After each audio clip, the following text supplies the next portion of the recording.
코로나로 인한 많은 불편함과 또 사역이나 목회의 일정들이 참 원만하지 않은 가운데서도 이번에 두 번째 우리 단기 선교팀이 돌아오는 모습을 보면서 또 그 안에서 하나님이 역사하시고 또 감동을 주시고 은혜를 끼쳐주신 이 작은 이야기들을 들으면서 하나님은 지금도 살아서 역사하고 하시고 일하고 계심을 우리가 알게 됩니다.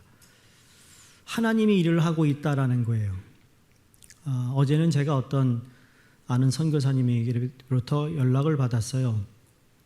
선교사님들이 지금 가장 어렵습니다. 선교지에서 선교하는 것이.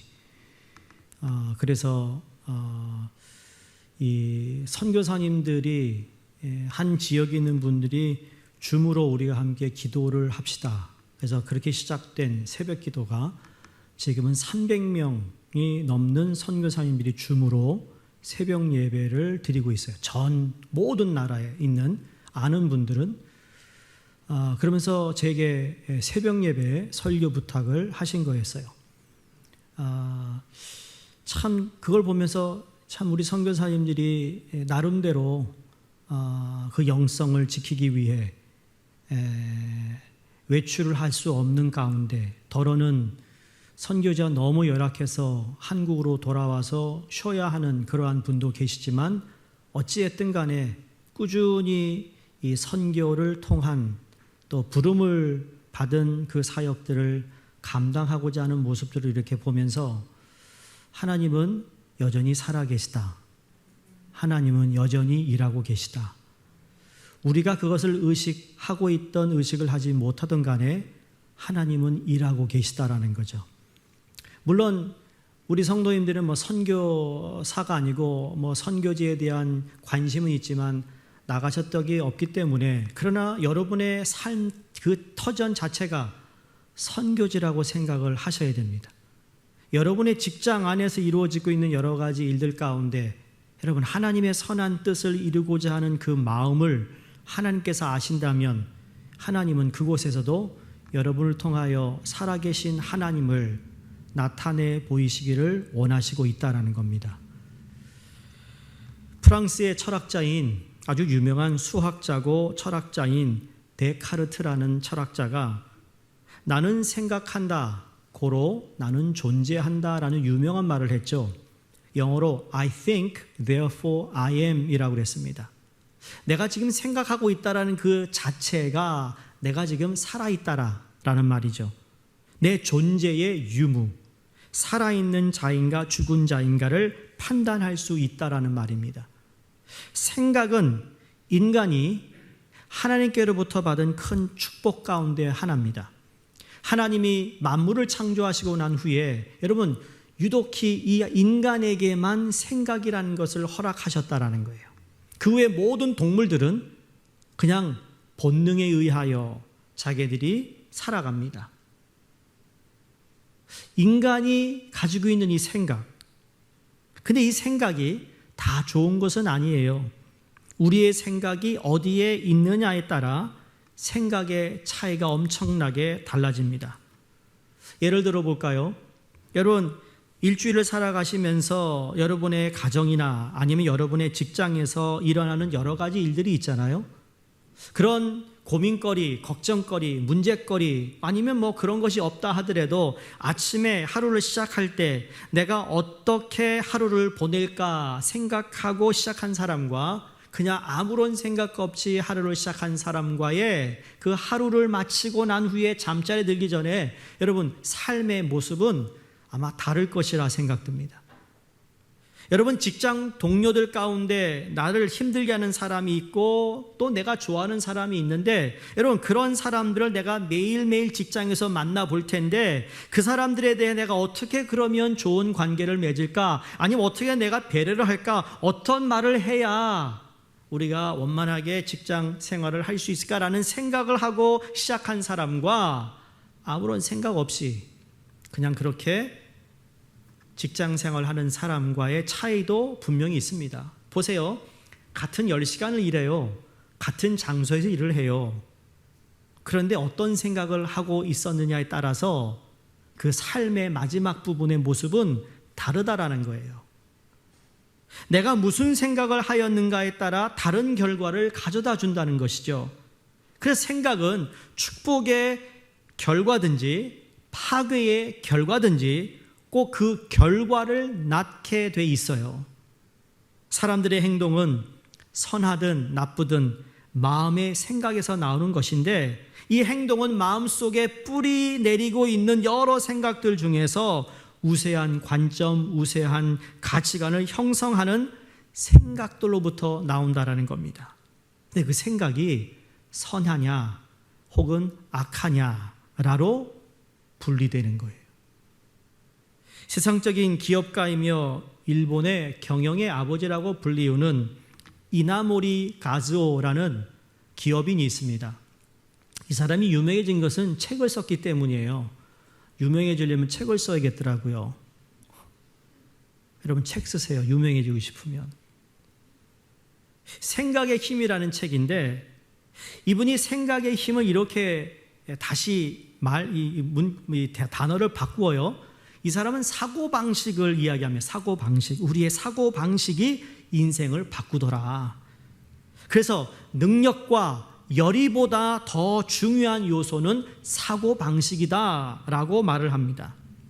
그래서 그 사람이 마음에 품고 있는 인생관, 가치관 또는 철학과 같은 것을 말하는데, 무언가 잘 진행되고 있음에도 걱정하고 비관적으로 생각하는 사람이 있는가 하면, 또 자신이 처한 환경을 탓하며 이런 모순된 세계에서 어떻게 살아갈까 하면서 계속 손가락질하는 사람이 있는가 하면, 당장은 고통스럽고 가난하지만 가족을 위하여 내가 지금 희생하고 있는 이 헌신이 결코 헛되지 않을 것이라는 꿋꿋한 신념을 가지고 앞으로 나아가는 사람들도 있다라는 겁니다. 자, 이게 사고방식인데, 저는 여러분에게 늘 이런 말씀을 간혹 할 때마다 여러분이 꼭 잊지 마셔야 할 게 있습니다. 여러분, 기독교는 긍정적인 사고방식을 외치는 게 아니에요. 제가 지금 그런 이야기를 말하고 있지만, 우리가 무슨 좋은 생각, 선한 생각, 뭐 그런 생각, 우리가 다 좋은 의미죠. 그런데 제가 여러분에게 꼭 부탁드리고 기억해야 될 것은 뭔가 하면, 이 모든 긍정적인 생각, 뭐 좋은 사고방식, 아니면 뭐 바른 생각, 이 모든 것들은 어디에 속했느냐에 따라 그 결과가 달라진다는 거예요. 더 쉽게 말하면 누구에게 속했느냐에 따라서 그 결과가 달라진다는 거예요. 기독교는 그냥 우리가 바른 생각합시다 라는 것을 가르치는 종교가 아니에요. 여러분, 긍정적인 마음을 가지고 살아갑시다. 여러분, 그건 하나의 모티베이션을 낼 수 있지만 그건 메시지가 아니에요. 무엇이 메시지인가? 바로 누구에게 속했으며 나는 어디에 속했는가에 대한 분명한 정체성을 가지고 있어야 되는 것이 우리 기독교에서 말씀하시는 성경의 말씀이에요. 그러면 우리가 누구에게 속해야 되겠습니까? 오늘 본문에 보니까 하나님의 영에 속해야 된다고 말합니다. 하나님의 영에 우리는 소속되어야 된다는 거예요. 모든 것을 통제할 수 있는 것이 바로 하나님의 영이라는 겁니다. 성령님이 내 안에 임재하시고 성령님 안에 내가 살아갈 때, 여러분, 그 성령님이 우리의 생각을 바꾸실 것이고 우리의 가치관을 바꾸실 것이며 나의 사고방식까지도 성령은 바꾸시는 분이라는 사실이에요. 우리가 그리스도인이라고 그러죠. 우리는 그리스도인이에요. 이 영어로 보시면 그리스도인을 뭐라고 그러죠? 두 가지, 크리스천인데 크라이스트, 그리스도라는 단어 플러스 IAN, 인이에요. 사람이라는 거죠. 이걸 그대로 얘기해서 그리스도인이라고 얘기하는, 우리가 그리스도인이에요. 한국말로 얘기하면 예수인, 작은 예수. 더 중요한 건 여러분, 그리스도인은 그리스도를 닮아가는 사람이에요. 무엇이 닮아가는가? 예수 그리스도의 인격을 닮아가는 거예요. 여러분, 교회 나와서 교회 생활을 한다는 건, 신앙생활을 한다는 건 내가 그리스도인의 인격을 닮아가는 거예요. 절 좀 보세요. 눈 좀 마주치자고요. 그리스도인을 닮아가야 되는 거예요. 그냥 교회 왔다 갔다 하는 게 아니에요. 내가 얼마나 그리스도를 닮아가는 삶으로 변해가느냐, 여기에 초점을 맞춰야 된다는 것이죠. 그런데 내가 그리스도를 닮아가기 위해서는 하나님의 영에 속해야 된다는 거예요. 성령 안에 거해야 된다는 것이죠. 오늘 8장 9절에 보면 사도 바울이 이렇게 정의합니다. 누구든지 그리스도의 영이 없으면 그리스도의 사람이 아니니라 그랬습니다. 로마서 8장 14절에 무릇 하나님의 영으로 인도함을 받는 그들은 곧 하나님의 아들이라 믿으십니까? 바로 그리스도인이라는 것은 그리스도의 영이 있는 사람이라는 뜻입니다. 하나님의 아들로서 하나님의 영의 인도를 받는 사람이죠. 그리스도의 영이 없이는 그리스도인이 될 수 없다고 말씀하시는 말씀이, 여러분 고린도전서 12장 3절에 사도 바울이 누구든지 성령의 역사 없이는 예수를 주라 시인할 수 없다고 그랬습니다. 여러분이 예수님을 기도할 때 주여라고 부르고 여러분이 주님 앞에 주님이라고 부르는 고백이 그냥 여러분의 육이 하는 것이 아니라 성령이 우리 안에 거하심으로 그분이 우리로 하여금 주라고 고백하게 한다는 말씀이에요. 그러니 우리는 확고한 믿음을 가져야 됩니다. 내가 그 고백을 하고 있다는 자체가 성령이 내 안에 내주하고 계시는구나라는 것을 믿어야 된다는 겁니다. 그 고백이 고백으로 이어지고 고백에서 내 삶으로 이어지고 삶에서 헌신과 희생과 사랑으로 이어지는 것이 바로 성령이 우리 안에서 왕성하게 역사하시고 있는 증거라는 겁니다. 그리스도의 영이 있기에 그리스도인이 되었지만 하나님의 아들로 영의 인도를 받아야 비로소, 들으세요, 그리스도인으로 삶의 은혜를 누리게 되는 겁니다.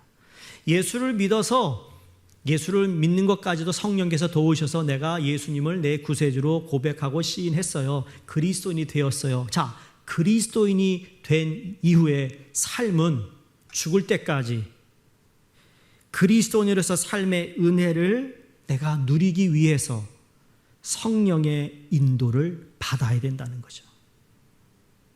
자, 반대로 오늘 성경에 보니까 육신에 속한 사람은 자기 욕심으로 본능을 따라 산다 그랬습니다. 여러분, 본능대로 살아가는 사람은 뭐라고 그러죠? 여러분, 인간의 본능대로 살아가는 사람은 뭐라고 그래요? 짐승. 맞아요. 저 짐승 같은 인물, 저 동물,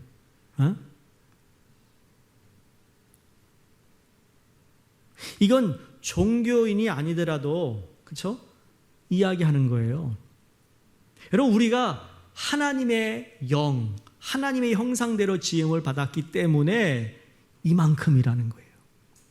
여러분, 정말 믿지 않는 사람들, 우리는 그래도 우리의 삶의 영역이 믿는 사람이고, 그래 조금 교회를 다닌 사람이고, 교회를 다녔던 사람들과 이렇게 어울리니까 그렇지, 정말 예수를 생판 모르는 사람들과 대화를 해보세요. 대화가 안 돼요. 안 돼요. 말끝마다 거기에는 거친 말들이 나와요. 정말 우리 말들은 세속적인 거죠. 욕설도 그냥 나와요.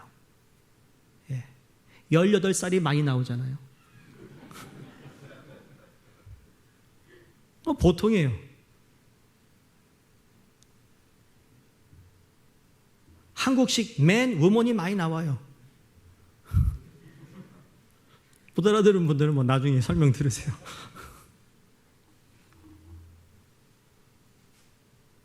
자기 욕심의 본능을 따라서 사는 사람은 여러분 자기 중심적입니다. 정말 자기밖에 몰라요. 자신에 매여 삽니다. 지나친 교만, 욕심, 더러운 마음에 매이면 결국은 자신을 파멸에까지 이르게 됩니다. 그래서 오늘 8장 5절 6절 보시면 육신을 쫓는 자의 육신의 일을, 영을 쫓는 자는 영의 일을 생각하나니.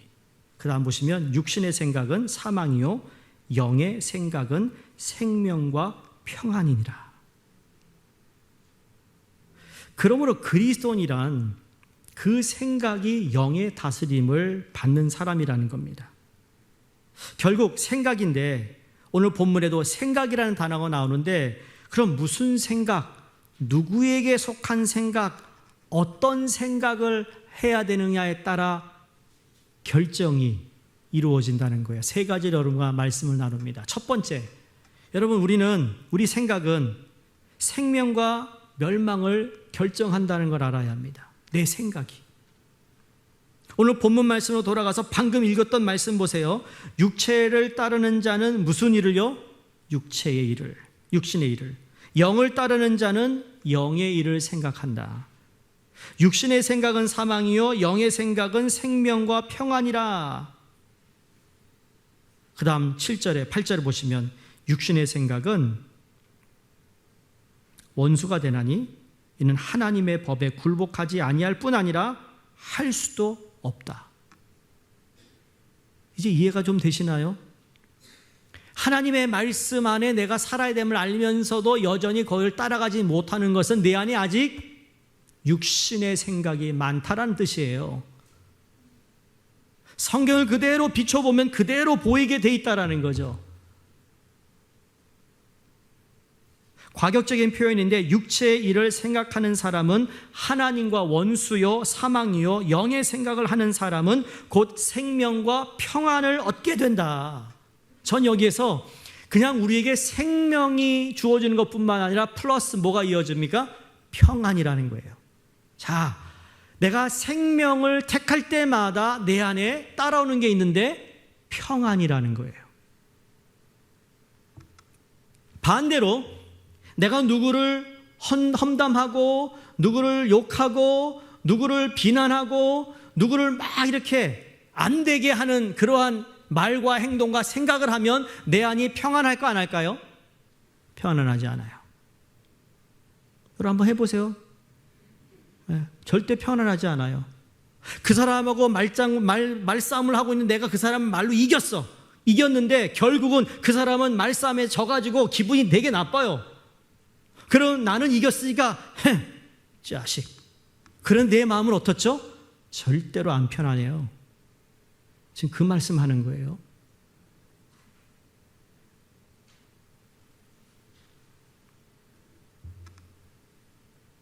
여러분, 아주 작은 벌레 하나가 집안에 딱 들어와요. 그럼 여러분 어떡합니까? 할 수도 있어요. 근데 하고 나서 마음은 안 편해요. 그런데 이놈을 죽이지 않고 어떡하든지 어디다 다 컵에 담아가지고 밖에 그냥 내보내면 마음이 편안해요. 이상합니다. 정말 이상해요. 해보시라고 이번 주에. 여러분, 그게 뭐냐면 아주 작은 단위의 생명이라 할지라도 생명을 택했을 때는 평안이 오게 돼 있어요. 그러니까 우리가 사람들과의 관계에서 생명을 택하는 것을, 생명을 선택할 수 있는 우리가 돼야 된다는 거예요. 내가 무슨 일을 하는데 잘 되고 있어. 근데 내 마음이 편하지 않다. 여러분, 그때 우리가 금방 캐치해야 될 게 뭐냐면 하나님이 기뻐하지 않나 보네. 그게 성령이 우리 안에 거하신다라는 증거입니다. 이걸 얻기 위해 내가 거짓말 하나 했어. 그래서 내가 막 엄청난 수학을 올렸다면 여러분, 그 수학은 올렸지만 내 마음은 편한 게 아니에요. 영적으로 내 생명은 눌리고 있는 거예요. 그 거짓으로 인하여.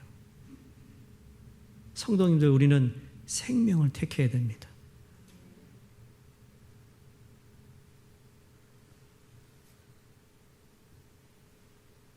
그러므로 우리가 예수 그리스도를 믿음으로 말미암아 오는 인격적 변화는 곧 생각의 변화를 가져오는 것을 의미한다는 거죠.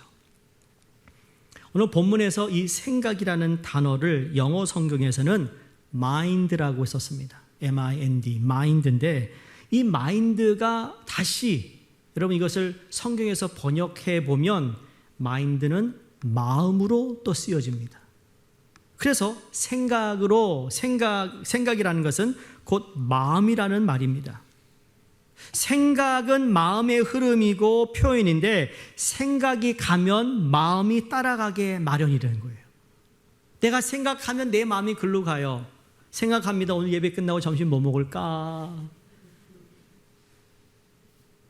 그렇죠, 여러분? 생각하고 있습니까? 예배에 집중하시기 바랍니다. 근데 내 마음이 글로 가요.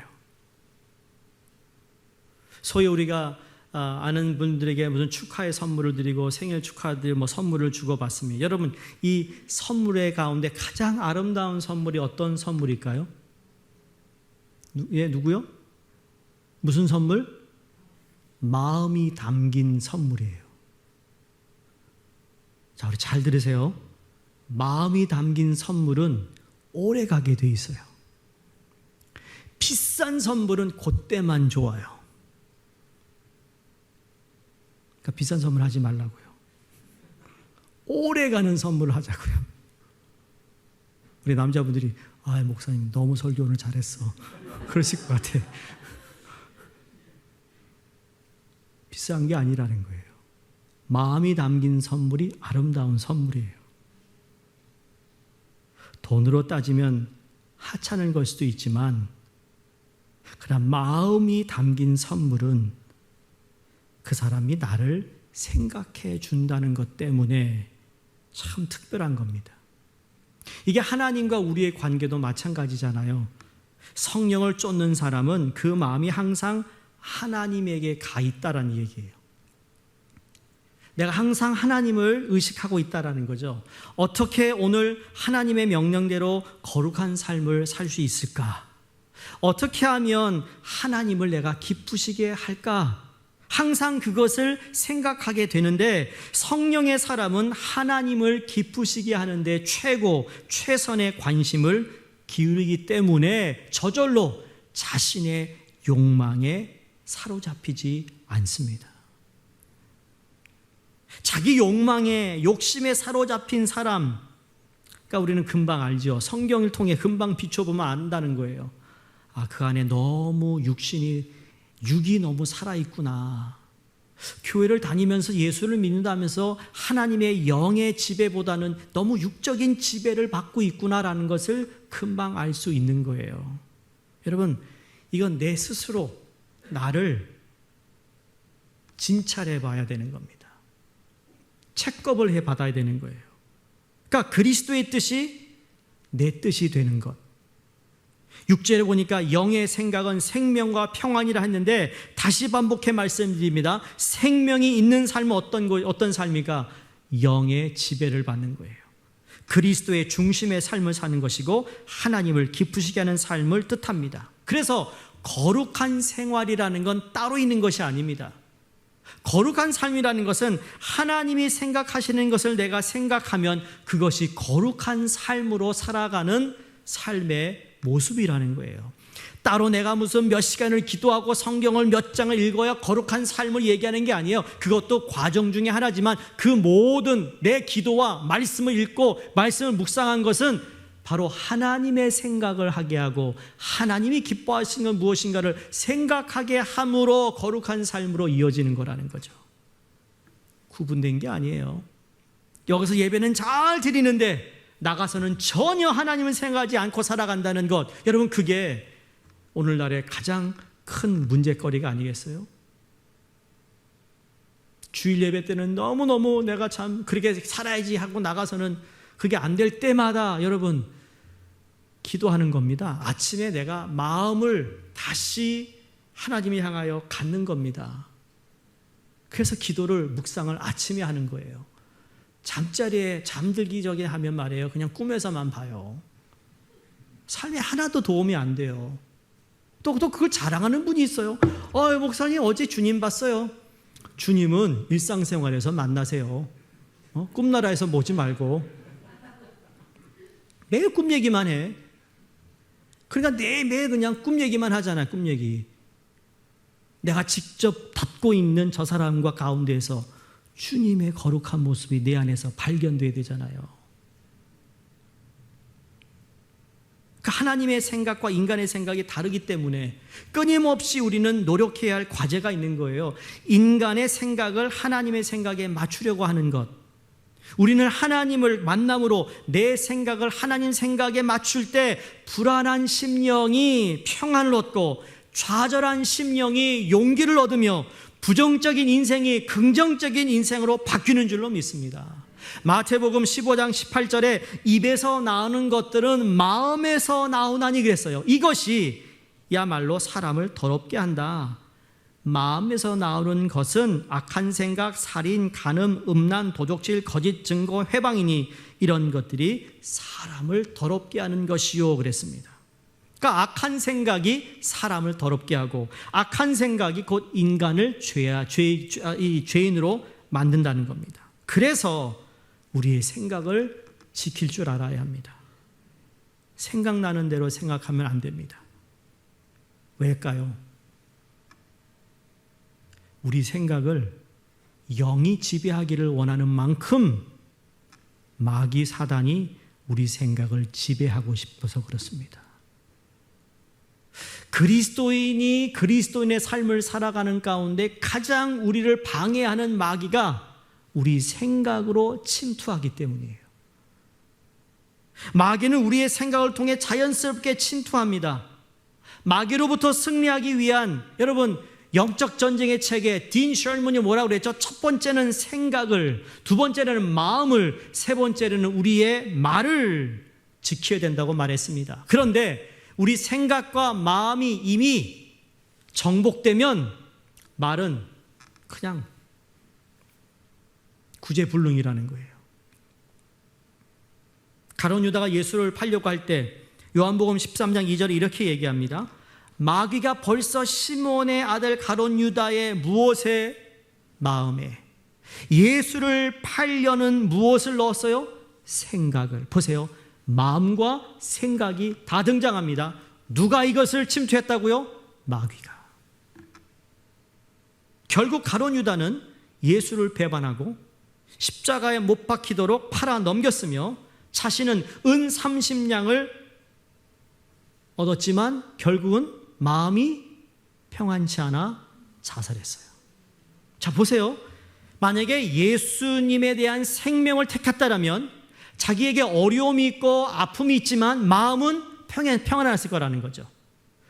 아니, 그 은 30냥을 받았지만 마음이 평안하지 않아서 왜? 생명을 택하지 않았기 때문인 거예요. 오늘 우리의 삶 가운데 여러분 어떤 선택을 하느냐, 어떤 생각을 하느냐에 따라서 내 안에 평안이 있고 평안이 없는 거라는 것을 알아야 합니다.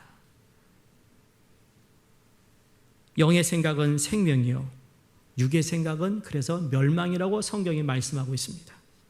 우리 성도는 마음속에 악한 생각이 들어오지 못하도록 지켜야 될 줄로 믿습니다. 모든 죄는 악한 생각에서 시작되며 악한 생각은 죄를 낳고 죄는 멸망을 가져온다라고 야고보서에서 말씀했습니다. 욕심이 잉태한즉 죄를 낳고 죄가 장성한즉 사망을 낳는다. 육신의 생각은 사망에 이르게 한다는 겁니다.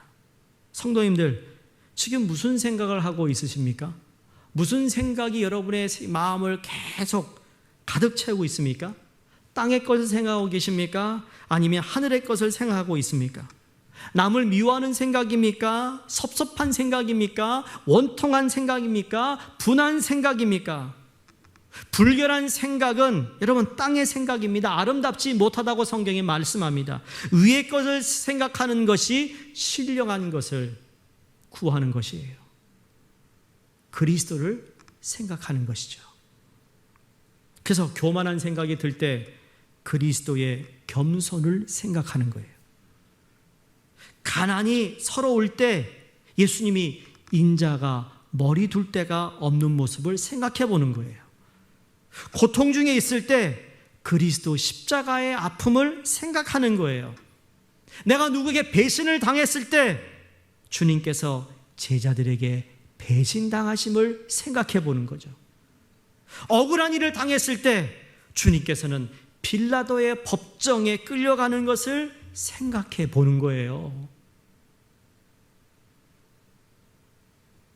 히브리서 3장 1절에 그러므로 함께 하늘의 부르심을 입은 거룩한 형제들아, 우리의 믿는 도리의 사도시며 대제사장이신 예수를 깊이 생각하라. 우리는 생명을 얻기 위해 믿는 도리의 사도시며 대제사장이신 예수님을 생각해야 될 줄로 믿습니다. 두 번째 생각은요, 행복과 불행을 결정합니다. 행복과 불행을 결정합니다. 행복과 불행이 사람의 생각에서 비롯된다는 말이에요. 이미 생각에서 나는 불행해, 나는 못해, 나는 할 수 없어, 왜 날 시키는 거야, 너무 귀찮네. 너무 잘 알죠? 그러게 말해요. 희한합니다. 말씀을 대면한 말이에요. 여러분의 마음을 하나님이 그냥 다 말해주는 것 같아요. 여기 내려가면 난 몰라요. 제가 훈련반을 하면 그렇잖아요. 훈련반 하다 보면 하나님이 그런 마음을 자꾸 주세요. 이 안에 그런 마음이 있다. 근데 내려오면 몰라요. 그냥 만나면 그냥 밥 먹고, 나도 인간인데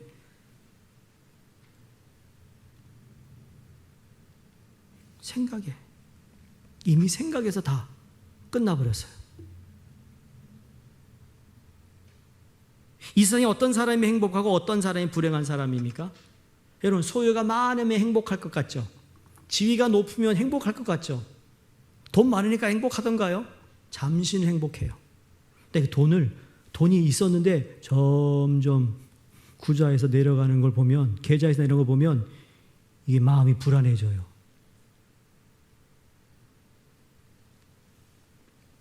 여러분, 참된 행복은 나의 마음의 생각이 어떠한가에 따라 참 행복도 없고 불행도 오는 겁니다.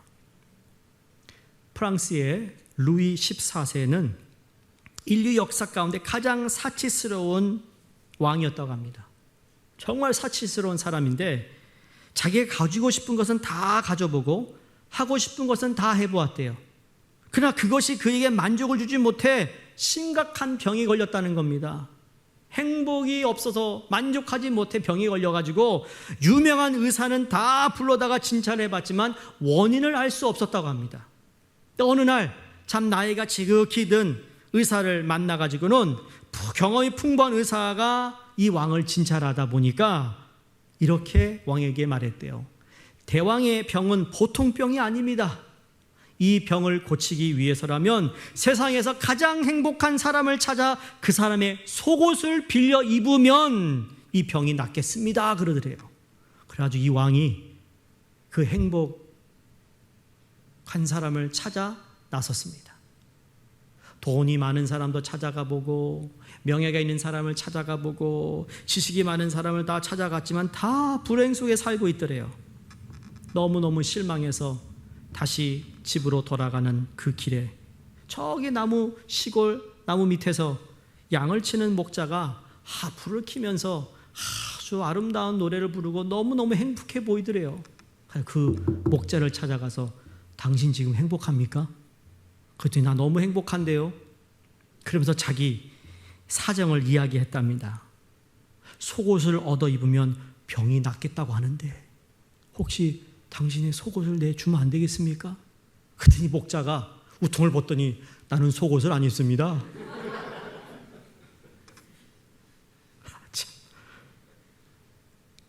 여러분, 세상에 행복한 사람은 있어도 행복한 사람의 속옷은 없구나라고 깨달았대요. 정말 그렇습니다.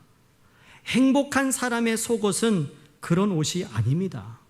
행복한 사람의 옷은 행복한 생각의 옷인 것이에요. 여러분, 이미 예수님이 우리에게 말씀했어요. 그리스도만이 우리 마음에 입힐 수 있는 옷이 있어요. 우리의 옛 옷을 벗어버리고 예수 그리스도를 통하여 우리에게 주신 의의 예복을 입으라 그랬어요. 과거에 우리 했던 모든 그 옷, 더러운 죄악의 옷을 다 벗어버리고 우리는 매일매일 주님이 허락하신 그의 의의 옷을 입을 때마다 우리는 행복할 수 있다라는 거예요. 행복하기 위하여 무엇을 생각해야 할까요? 원망할 것 대신에 감사할 것을 생각해 보시기 바랍니다. 반드시 행복한 마음을 우리에게 주실 것입니다. 여러분, 불평하기 전에 감사할 것이 무엇인지 한번 생각해 보시기 바랍니다. 내가 이러한 환경, 정말 엄청나게 당황스러운 일을 우리가 만났지만, 그러나 그래도 내 생명을 지켜주신 것을 한번 감사해 보는 거죠. 그러면 성령께서 생명, 감사, 하나님에 대한 믿음의 마음을 갖고 있는 우리 안에 살아계신 성령께서 일하시기 시작합니다. 내가 잃었던 것도 다시 찾을 수 있는 성령이 도우시는 놀라운 일들을 우리가 경험하게 되는 거예요. 그때 우리는 성령 안에 우리가 인도함을 받았다라고 고백하는 거예요. 바라기는 내 생에 없는 것을 한탄하지 말고 감사할 줄 아는 사람으로 참 행복한 사람이 되기를 바랍니다.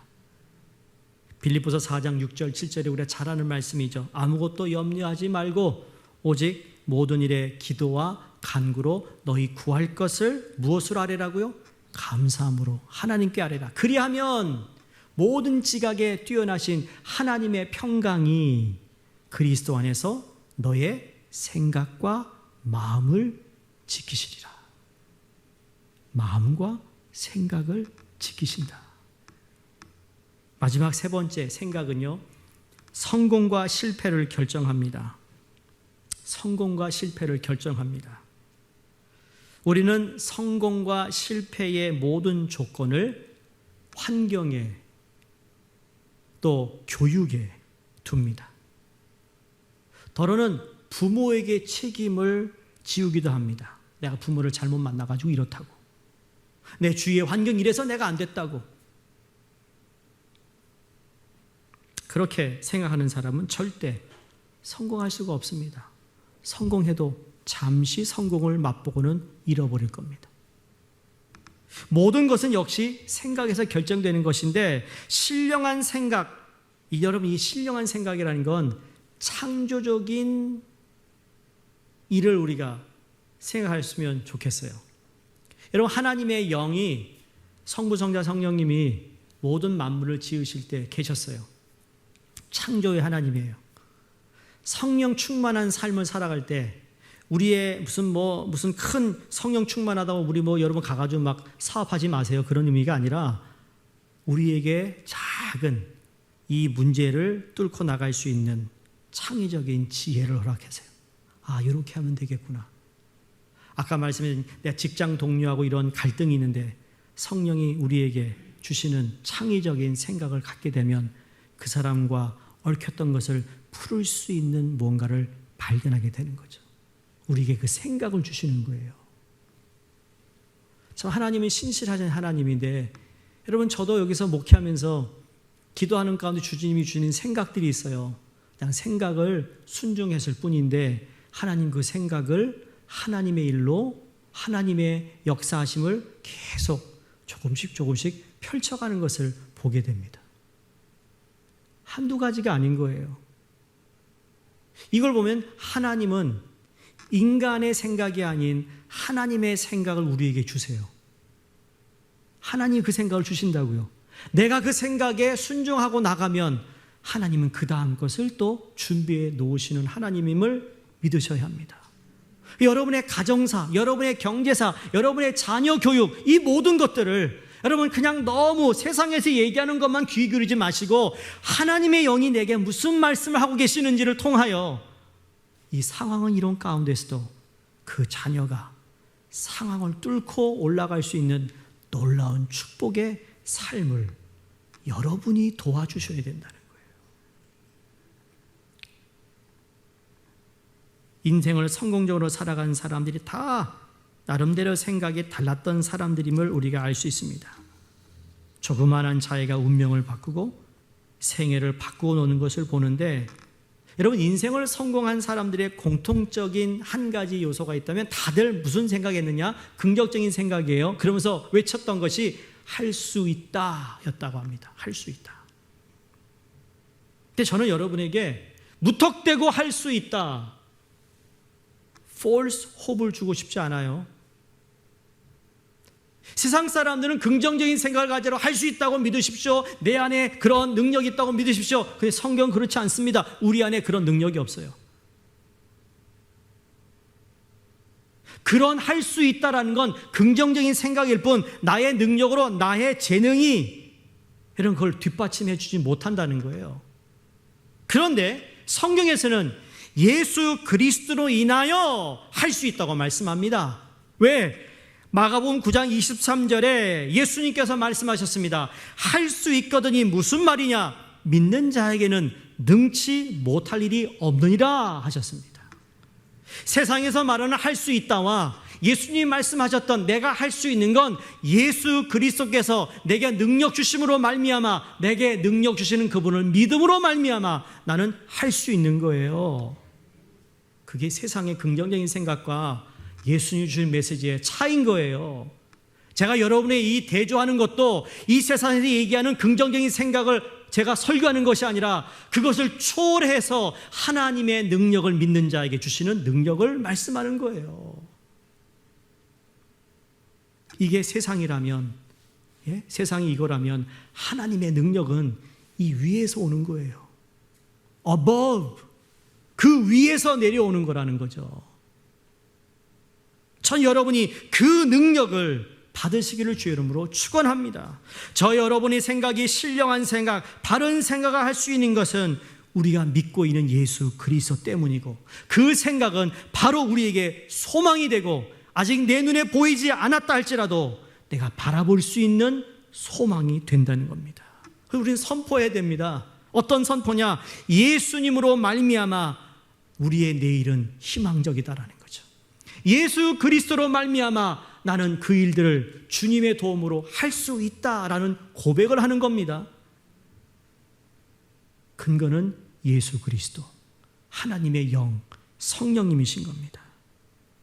로마서 8장 11절에 예수를 죽은 자 가운데서 살리신 이 영이 너희 안에 거하시면, 그리스도 예수를 죽은 자 가운데서 살리신 이가 너희 안에 거하시는 그 영으로 말미암아 너희 죽을 몸도 살리시리라.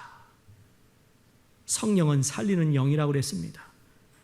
살리는 생각이 성령의 생각입니다. 예수님은 만나는 자마다 살려놓으셨어요. 예수님은 병든 자마다 살리셨어요. 예수님은 죄인들을 의롭게 살려놓으셨어요. 예수님은 쓸모없는 인간 부스러기 같은 인생들도 부르셔서 자신의 제자로 삼으셨어요. 예수님은 죽은 자까지 살리셨어요.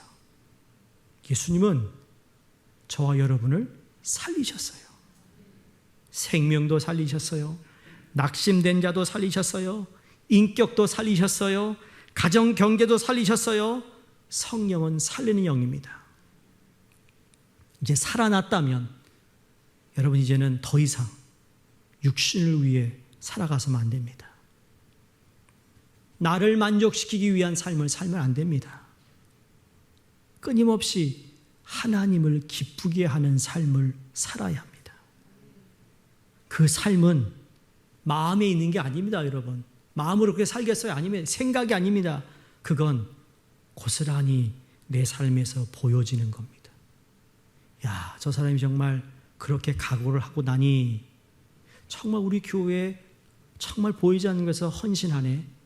정말 전도와 선교에 정말 마음을 다하네. 정말 우리 목장에 꼭 필요한 사람이네. 우리 전도회에서 평화를 이룰 수 있는 좋은 하나님의 사람이네. 이렇게 보여지게 되는 거예요. 사랑하는 성도님들, 성령께서 우리로 하여금 그리스도와 함께 사는 자가 되게 하셨어요. 동시에 우리의 죄와 사망의 법에서 자유케 하셨는데 뿐만 아니라 성령께서는 우리 안에 거하면서 우리 모든 생각을 이끌어 가시는 분임을 다시 한번 기억하시기 바랍니다. 근데 한 가지 꼭 이 말씀을 드리고 싶어요. 여러분, 교회를 다닌다고 하면서도 마음의 평화를 잃어버릴 때가 있어요. 이유가 뭔지 아십니까? 그건 다른 게 아니라 성령의 생각을 따르지 않기 때문에 우리 안에 평안이 없는 것입니다. 교회에 와서 예배드리고 간 것, 여러분 그것도 우리에게 평안을 주시지만 그때뿐이 아니라 그 평안이 우리 안에 계속 남게 하기 위해서는 우리의 성령의 생각을 따르는 겁니다. 성령께서 지시하는 길이 아닌 엉뚱한 길로 걸어가는데 여러분 그 마음속에 계시는 성령님이 탄식하지 않으시겠어요? 그러니까 그 사람의 마음에 갈등이 일어나는 것은 너무나 당연한 것입니다. 성령을 거스리는 자의 마음에는 절대로 평안이 있을 수 없습니다. 바라기는 성령께서 우리 안에 거하시어 우리의 모든 생각을 이끌어 가시도록 그분께 나 자신을 내어 드릴 수 있기를 주의 이름으로 축원합니다. 성령님의 생각이 내 생각에, 내 마음에 가득 차기를 주의 이름으로 축원드립니다. 기도하겠습니다.